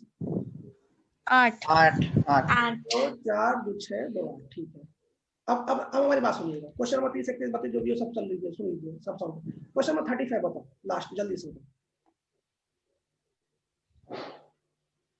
9 9 9 9 ये 3 6 और 3 9, इसको नहीं गिनेंगे यहाँ पे हाइड्रोजन नहीं। क्वेश्चन नंबर 36 बताओ। 6 6 3 2 5 6, केवल 6। तो इन दोनों में स्टेबल कौन सा है? ऊपर वाला। अच्छा क्वेश्चन नंबर 37 बताओ। 8 8 2 4 2 6 2 8। अच्छा क्वेश्चन नंबर 38 में मेरी बात सुनिएगा। इस डबल बॉन्ड के रिस्पेक्ट में भी गिनेंगे, इसमें रिस्पेक्ट में भी गिनेंगे, दोनों गिन के बताएंगे। बताओ। 8 8 और क्वेश्चन नंबर 39 में याद रखिएगा क्योंकि ये भी अल्फा हाइड्रोजन बताता और ये भी अल्फा हाइड्रोजन बताता, दोनों के रिस्पेक्ट में गिन के बताना है ना, दोनों के साथ गिन लोगे ना। 10 भैया यही तो कार्बन sp3 है और ये कार्बन sp3 यहाँ पे तो मेरे को एक ही H दिख रहा और यहाँ मुझे 2 दिख रहा और कहाँ दिख रहा और कहाँ दिख रहा? यहाँ आपको दिख रहा है कि ये तो बैलेंस ही पूरा है। नहीं सॉरी, ये सिस्टम के जस्ट बगल में देखो, इस सिस्टम के जस्ट बगल में यहाँ भी है 2 और यहाँ 1 है केवल। और कहीं दिख रहा है क्या? नहीं 5 6 दिख रहा है मेरे को। और दिख रहा होगा तो लिख लेगा, हो नहीं मैंने कह रहा हूँ गलती हो जाए, नहीं कह रहा हूँ, देख लेना। अब मेरे पास फ्री रेडिकल तो बड़ा सिंपल काम है, जैसे आपने कार्बोकेटायन देखा वैसे फ्री रेडिकल देखिए। ये सिस्टम मान लीजिए आपको 3 दिखाई देंगे, 3 अल्फा हाइड्रोजन। जरा मुझे दूसरा बताओ 41 बताओ जल्दी से फास्ट। 6 6 42 बताओ जल्दी से। 9 9 थोड़ा 44 0 0 44 में 4 4 4 45 में 4 7 नहीं 7 7 चलो 46 में 1 1 क्वेश्चन नंबर 14 में 0 0 ध्यान सुनो बच्चों सुनो। आज मैं अल्फा हाइड्रोजन पे डीपीपी दूंगा। किस पे? Alpha hydrogen. मैं आपसे रिक्वेस्ट कर रहा हूँ कि इस नोट्स के तो अल्फा हाइड्रोजन तो सॉल्व कर ही लेना। 47 क्वेश्चन था, मैंने करा दिया। अल्फा हाइड्रोजन की डीपीपी सॉल्व करके प्रैक्टिस कर लेना, बहुत सिंपल काम है। सुनो सबसे पहले ना ये सिस्टम मान लो डबल बॉन्ड वाला और उसके आसपास कोई भी कार्बन देखो जो कि अल्फा हाइड्रोजन sp3 और उसके पास एक है उसी के पास। और कोई भी एक कार्बोकेटायन मान लो उसी के आसपास sp3 चेक करो और कोई भी एक फ्री रेडिकल मान लो उसके पास H चेक करो। बच्चों इस प्रोसेस को हाइपर कॉन्जुगेशन कहते हैं, तो मैं कल बताऊंगा। मैं तो केवल आज ये बताना चाह रहा हूँ कि अल्फा हाइड्रोजन क्या है। क्यों? क्योंकि इसी में हम लोग एल्किन की स्टेबिलिटी बता सकते हैं, इसी में हम कार्बोकेटायन की स्टेबिलिटी बता सकते हैं, इसी में फ्री रेडिकल स्टेबिलिटी बता सकते हैं। कैसे बता सकते हैं? अरे साहब केवल अल्फा हाइड्रोजन गिन लो आंसर। और आप ऑर्डर याद करो। क्या ऑर्डर है? याद है? A E H AERHI। तो बच्चों यदि किसी में एरोमेटिक है तब तो सोचना ही नहीं है, उसी पर टिक लगाना। यदि इक्वल आ रहा है तो वहीं रुक जाना, यदि रेजोनेंस वहीं रुक जाना। यदि ये तीनों नहीं हुआ ना तो इंडक्टिव से पहले हाइपर कॉन्जुगेशन सोचना। हाइपर कॉन्जुगेशन मतलब अल्फा H सोचना। अगर ये ना रहे तो अंतिम सारा ही इंडक्टिव है। तो कुल मिला के बच्चों अब आपको समझ में आ गया ना कि हम लोग अब बिल्कुल समाप्ति की तरफ है। और अब मैं कल जैसे मैं आपको हाइपर कॉन्जुगेशन बता लूंगा ना, आपको पूरा इलेक्ट्रॉनिक इफेक्ट अच्छे समझ में आ जाएगा, कौन सा टेम्परेरी था, कैसे क्या क्या। ठीक है, तो बच्चों सभी को गुड मॉर्निंग, सभी को थैंक यू। और ये यहाँ तक कंप्लीट जरूर कर लें। आज मैं डीपीपी अल्फा हाइड्रोजन का दूंगा, वो भी सॉल्व कर लेना। मैं आपकी प्रैक्टिस के लिए कह रहा हूँ। एरोमेटिक पहले सॉल्व करें, RS वाला डीपीपी उसके बाद सॉल्व करें। फिर आपको जितना हो सके उतना ही क्वेश्चन सॉल्व करें। आप चिंता ना करें, यदि कोई क्वेश्चन आपसे नहीं होता तो बिल्कुल परेशान ना हो। क्यों? क्योंकि वो जो डीपीपी वो एडवांस लेवल की, वो टफ डीपीपी है, उसको बहुत टफ लोग करते हैं। आप नीट में है तो आपको जितना आता है उतना करिए। ठीक है, अब ऐसा नहीं कि जानबूझ के नहीं आ रहा सर इसलिए नहीं करना। तो सभी को गुड मॉर्निंग, सभी को थैंक यू। मुझे पूरा विश्वास है कि आपको यहाँ तक टॉपिक समझ में आया। ठीक है तेजस पटेल, तो रखते हैं, कल मिलते हैं। कल समय से ऐड हो जाएगा, लेकिन यहाँ तक प्लीज नोट्स कंप्लीट और अल्फा गिन के कंप्लीट रखिए। Thank you.